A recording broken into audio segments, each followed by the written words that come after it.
What's going on, everyone? It's Marco Hanna, and let me be the first to say a big thank you to everyone who supported the PhoneDog YouTube channel and PhoneDog.com over the whole 2014. It's 2015 now, and what not a better way to start it out with CES. So this video is really oriented for a what's in my bag type of video because a lot of you guys have been asking me what I'm taking to CES 2015. You guys know that PhoneDog has a presence every year, and this is my fifth time going to CES, so definitely I'm a little bit more of a veteran in terms of going to CES and knowing what I have to bring and what I don't have to bring, just to make my life a little bit easier. So welcome to What's in My Bag for CES 2015 here on PhoneDog's YouTube channel.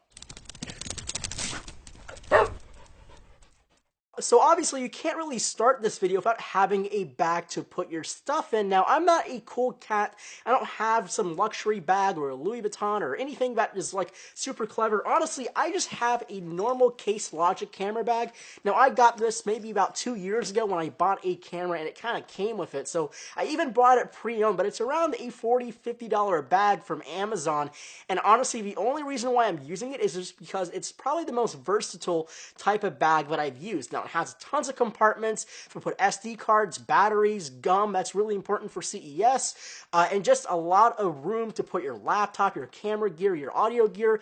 Just a great way. And it also has a nice little foam pad on the bottom just to kind of protect it in case you drop it. Now it's time to talk about what's going inside of my bag, which is obviously the most important part of going to CES. Now, first of all, you have to have a computer, obviously. I'm bringing my 15-inch MacBook Pro Retina display. This is actually a 2012 model still, has a dedicated graphics, has 8 gigabytes of RAM or 16 gigabytes of RAM and 512 gigabytes of flash memory. Now, this does it for me in terms of editing 4K content on Final Cut Pro, posting things up to PhoneDog.com, the social media networks, and also has pretty good battery life and a super high resolution display that looks good in terms of when I'm editing my videos, and it's just the perfect machine to bring to CES. It has a decent sized display and decent hardware. Now, next on my list is my iPad Air 2. Now, when I'm on the plane or really when I have any kind of dead time, I definitely like to listen to music or maybe watch a little bit of TV or Netflix or something, and this is definitely the product for me to use.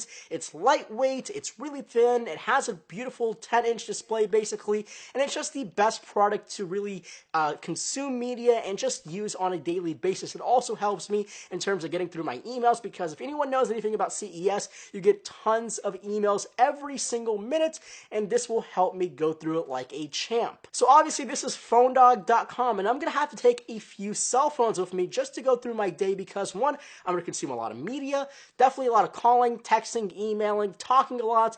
I'm going to be using my cell phone 24/7, and I definitely need battery life, size, and just a good place to consume media. So I'm taking a few cell phones. The first one being this guy right here. This is the Nexus 6. I'm still doing my 30-day challenge, so obviously this is my daily driver. The battery life is getting a little bit better for me. Definitely a big, beautiful display. Just great hardware. Android 5.0 Lollipop, the best version of Android to date.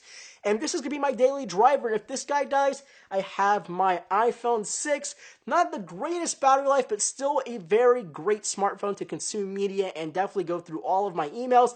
And last but not least is this guy right here, my battery champ of 2014, basically the Galaxy Note 4, which will be my media consuming device because it has a beautiful display. So all these devices will be in my pocket or my bag at any given amount of time. Now, I am going to be taking some more devices for comparison reasons, but these 3 devices will be my daily drivers when I'm on the show floor. Now, my next piece of gear I'm bringing to CES 2015 is this guy on my wrist, the Moto 360. Still by far one of my most favorite wearables of 2014, is my most favorite wearable to date.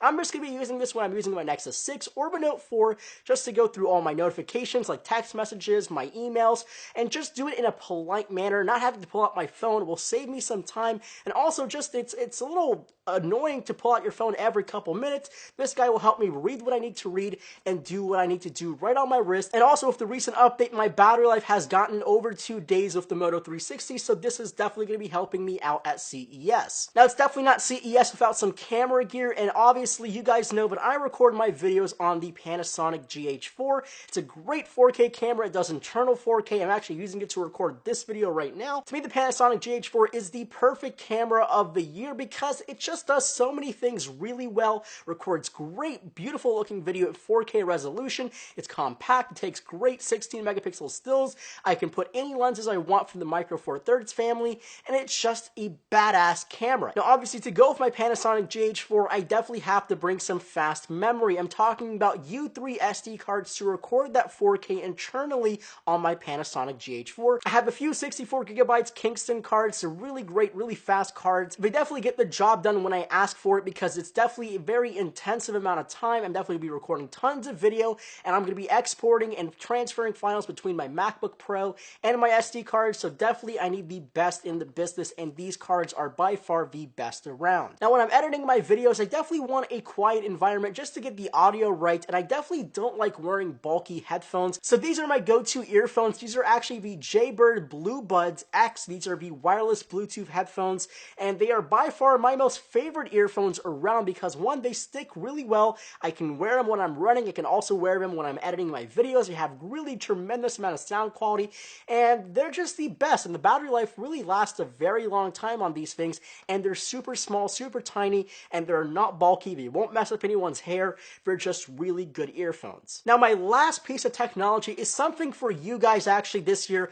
I'm taking this guy right here, the HTC Reed. This is the little tiny periscope camera that HTC announced a couple months back, and I'm going to be using this for kind of BTS videos, behind the scenes, if you don't know what that means, just to kind of give you guys an inside look at what CES looks like. I'm going to be hanging around with some of the biggest YouTubers around, MKBHD, Dom Esposito, Danny Winget from his YouTube channel, definitely all those people around, and just show you what CES is like and kind of give you a really good experience. So this is definitely going to come in handy, so make sure to follow me on Instagram at Marco M. Hanna is my username on Instagram. Follow me there, and also follow me on Twitter at phonedog_Marco. Now obviously when you go to CES, you have some other types of gear like monopods and tripods and all that kind of stuff. That stuff is really boring, so I really didn't want to bring it up, but I'm definitely going to be bringing all that stuff up. And if you are going to CES, make sure to leave me a comment below or go on my Twitter account and send me a reply or mention and let me know. Definitely, I'd love to meet all of you guys, so go ahead and send me a tweet at phonedog_Marco. And again, CES 2015, all the coverage right here at Phone Dog's YouTube channel. You don't have to go to any special place. It'll be found right here on the YouTube channel. So make sure to hit that subscribe button if you haven't already, and I'll see you guys at CES 2015.